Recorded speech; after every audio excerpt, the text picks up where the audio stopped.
నాకు ఎక్కువ లేదు తక్కువ లేదు, నేను పరిపూర్ణుణ్ణి. పరిపూర్ణతకి ఎక్కువేంటి తక్కువేంటండి? ఎక్కువ లేదు తక్కువ లేదు, అది పరిపూర్ణత అంటే అర్థం. కనుక నా యొక్క తత్వము ఎక్కువ తక్కువ లేనటువంటిది, సుఖదుఖాలు లేనటువంటిది, కేవల చైతన్యమే నా స్వరూపం, ఆనందమైన స్వరూపం అని చెప్తూ, మరి దుఃఖం దేనివల్ల ఏర్పడినది ఎంతకాలం అన్నానో అది కూడా కనిపెట్టా.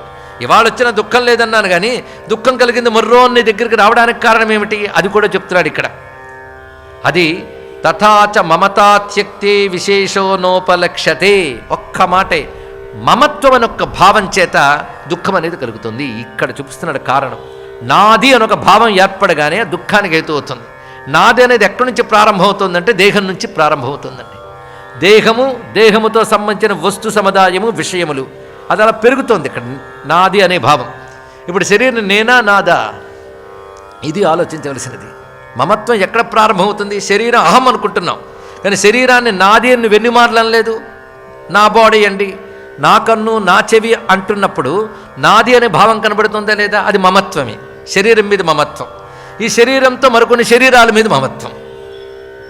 ఆ మమత్వం, ఈ ప్రేమ వేరు, మమత్వం వేరండి.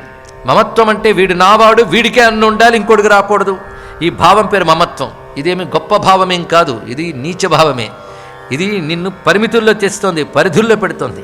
కానీ మమత్వం అనేటువంటిదే వీటన్నిటికీ కారణమని తెలుస్తున్నది.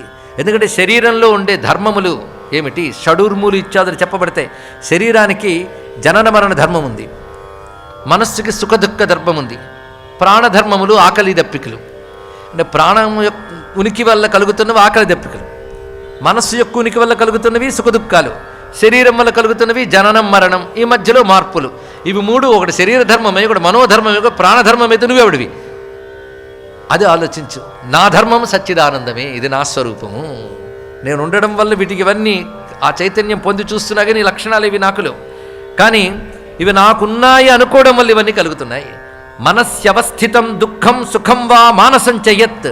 సుఖం కానీ దుఃఖం కానీ మనస్సుకు సంబంధించినవి గనక. ఎందుకంటే ఇంత చేస్తే స్థూల శరీరం జడమే, ఇది బాగుంది అది బాగోలేదని ఇంద్రియాలు చెప్తున్నా ఇంద్రియాలతో అంటుకున్న మనస్సే బాగుంది బాగోలేదనే భావాన్ని గ్రహిస్తోంది. అది సుఖదుఖాలను అనుభవిస్తున్నది.